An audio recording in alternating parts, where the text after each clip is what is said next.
MG రావు గారు, rare earth minerals కోసం ప్రపంచ దేశాల మధ్య నెలకొన్న పోటీని చూస్తూ ఉన్నాం. రేర్ ఎర్త్ ఖనిజాల కోసం ట్రంప్ పడుతోన్న ఆరాటాన్ని కూడా మనం గమనిస్తూ ఉన్నాం.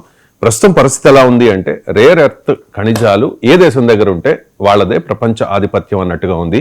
ఈ రేర్ ఎర్త్ మినరల్స్ కోసం మహాయుద్ధం జరగబోతోందా అన్నట్టుగా కూడా పరిస్థితి ఉంది.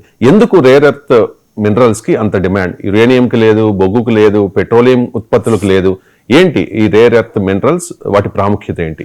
ఎస్ అండి, ఇప్పుడు రేర్ ఎర్త్ మినరల్స్ అంటే ఈ రేర్ ఎర్త్ ఖనిజాలు అనేవి ప్రపంచ ఆధిపత్యాన్ని నిర్వహించబోతున్నాయి, ఆధిపత్యాన్ని నిర్ధారించబోతున్నాయి.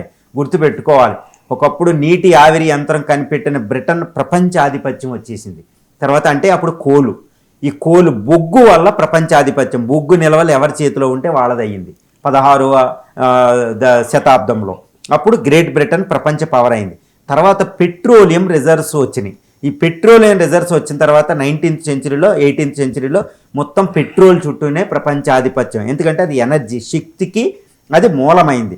తర్వాత లేటుగా గ్యాస్ రిసోర్సెస్ వచ్చినాయి. తర్వాత అదే సమయంలో పెట్రోలియం ఆధిపత్యం పోకపోయినా uranium, plutonium resources, uranium reserves ఎవరుంటాయో వాళ్ళది ఆధిపత్యం అయింది.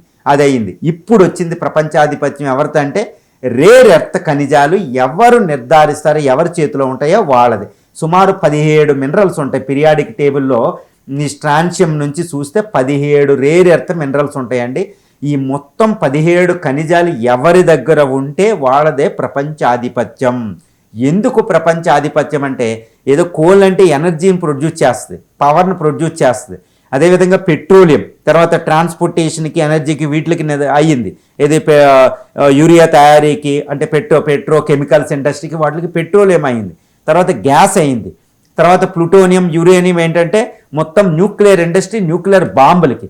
బట్ రేర్ ఎర్త్ మినరల్స్ ఏంటంటే వాటన్నిటినీ తలదాన్ని. ఇప్పుడు రేర్ ఎర్త్ మినరల్సే ప్రపంచాన్ని, టెక్నాలజీని కూడా. ఫర్ ఎగ్జాంపుల్, ఈ రేర్ ఎర్త్ మినరల్స్ ఎందులో ఉపయోగిస్తారు అంటే దాన్ని బట్టి మనం చూడొచ్చు. ఈరోజు ఈవీ ఇండస్ట్రీ, ఈ ఎలక్ట్రానిక్ వెహికల్స్ వచ్చేసినాయి. ఏది మోపెడ్స్ నుంచి, కార్ల నుంచి అన్నిటిలో ఈవీఏ. ఫ్యూచర్లో పెట్రోల్ అనేది తగ్గిపోతుంది. ఇప్పటికే నార్వే పూర్తిగా ఈవీలోకి వచ్చేసింది. ఇండియాలో కూడా ఈవీ వెహికల్స్ పెరిగిపోతున్నాయి. చైనాలో BYD అని, MG అని ఎన్నో కార్లు కంపెనీలు ప్రపంచాధిపత్యాన్ని చేసేసుకుంటున్నాయి. BYD కంపెనీలు అని రీసెంట్గా టెస్లాను కూడా BYD కంపెనీ కొట్టడం జరిగిందంటే ఊహించుకోవచ్చు. ఎందుకంటే రేర్ ఎర్త్ మినరల్ ఈవీ బ్యాటరీలకి నిదర్శనం. అది చాలా ఇంపార్టెంట్. అంటే ట్రాన్స్పోర్టేషన్ సెక్టార్నే ట్రాన్స్ఫార్మ్ చేయబోతుంది. ఇంకా డీజిల్, పెట్రోల్కి లేదు. గ్లోబల్ వార్మింగ్ వల్ల ఈవీ ప్రమోషన్ కూడా జరుగుతుంది. అదొక్కటి. తర్వాత చిప్ మేకింగ్లో, మొబైల్ మేకింగ్లో, అద్దాల తయారీలో, తర్వాత ఈ మొత్తం mobile communication entire technology rare earth minerals ఆధారపడబోతుంది. తర్వాత విమానయాన పరిశ్రమ, తర్వాత ఓడలు, వీటిల నిర్మాణం, తర్వాత మిస్సైల్స్ నిర్మాణం, ఎయిర్ క్రాఫ్ట్ల నిర్మాణం, అంటే డిఫెన్స్ సెక్టార్ కూడా రేర్ ఎర్త్ మినరల్స్ మీదే ఆధారపడబోతుంది. ఈరోజు చైనా రేర్ ఎర్త్ మ్యాగ్నెట్స్ని యుఎస్కి ఎక్స్పోర్ట్ చేయకపోతే దాని డిఫెన్స్ ఇండస్ట్రీయే, డిఫెన్స్ కెపాసిటీయే పెద్ద ఆపదలో పడిపోతుందంటే ఊహించుకోవచ్చు అనమాట. అంత రేర్ ఎర్త్ మినరల్స్ ఇప్పటి వరకు. ఈ తర్వాత సోలార్ ప్యానెల్స్లో కూడా ఉపయోగిస్తున్న రెన్యూబుల్ ఎనర్జీ, అంటే ఒక అనంతమైన ప్రయోజనాలు రేర్ ఎర్త్ మినరల్స్ ఉన్నాయి. ఎంటైర్ టెక్నాలజీ, ఎంటైర్ అభివృద్ధి అనేది రేర్ ఎర్త్ మినరల్స్ మీద ఆధారపడతాయి అనమాట. అటువంటి రేర్ ఎర్త్ మినరల్స్, ఈ 17 మినరల్స్ మీద ఎవరి గుత్తాధిపత్యం ఉందో, ఎవరి డామినెన్స్ ఉందో వాళ్ళదే ప్రపంచాధిపత్యం. ప్రస్తుతం చైనా ఆధిపత్యాన్ని ఆల్రెడీ తన చేతిలో తీసేసుకోవడం జరిగింది. So rare earth minerals will rule the world. కాబట్టి మనకు ఒకటి ఉంటాయండి, హార్ట్లాండ్ థియరీ అని. ప్రపంచ మొత్తం రాజకీయాలకి ఒకటి ఉంటుంది అనమాట.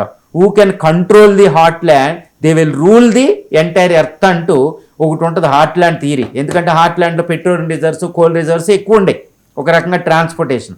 ఇప్పుడు who dominates the rare earth minerals will rule the world అని చెప్పొచ్చు అనమాట.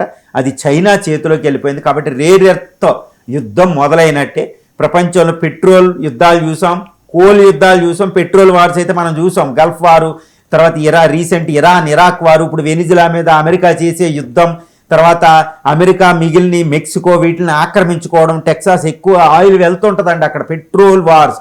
కాబట్టి అమెరికా స్థావరాలు అంటే 80 దేశాల్లో 700 అమెరికా సైనిక స్థావరాలు ఎక్కడ ఎక్కువ ఉంటాయంటే ఎక్కువ పెట్రోల్ డీజిల్ ఎక్కడ లభిస్తుందో అక్కడ ఉంటుంది యునైటెడ్ స్టేట్స్ ఆఫ్ అమెరికా. అందుకనే యునైటెడ్ స్టేట్స్ ఆఫ్ ప్రపంచ ఆధిపత్యం అంటే పెట్రోల్ ఆధిపత్యం అని చెప్పొచ్చు అనమాట. అది గుర్తుపెట్టుకోవాలి. అందుకే gulf war 1, gulf war 2, Iraq వార్లు ఇవన్నీ వచ్చినాయి. అలాంటి యుద్ధం అంటే పెట్రోల్ వార్స్ అయిపోయినాయి, కోల్ వార్స్ అయిపోయినాయి. ఇప్పుడు రేర్ ఎర్త్ మినరల్ వార్ రాబోతుంది. వాటర్ వార్స్ అంటారు, దానికే rare earth mineral war. Already ఇది మొదలైంది. ఆఫ్రికా అక్కడ ఎక్కువ రేర్ ఎర్త్ మినరల్స్ లభించే అక్కడ లిథియం అంటే లిథియం ట్రయాంగిల్ అని ఒకటి ఉంటుందండి. అర్జెంటీనా, బొలీవియా, చీలీలో అక్కడ ఎక్కువగా లిథియం లభిస్తుంది. ప్రపంచంలో సుమారు 60% లిథియం. అక్కడ ఆల్రెడీ చైనా ఆధిపత్యం మొదలైంది. అమెరికా వెళ్ళలేకపోతుంది. అమెరికా అడ్డాలో ఉంటుంది లాటిన్ అమెరికా, అక్కడికి చైనా వెళ్ళిపోయింది. చూసారు, ప్రపంచ ఆధిపత్యం ఈరోజు చైనా చేతిలోకి వచ్చేసింది. ఎందుకంటే రేర్ ఎర్త్ మినరల్స్ ఆధిపత్యం వల్ల. కాబట్టి రేర్ ఎర్త్ ఖనిజాల యుద్ధం మనం చూడబోతున్నాం.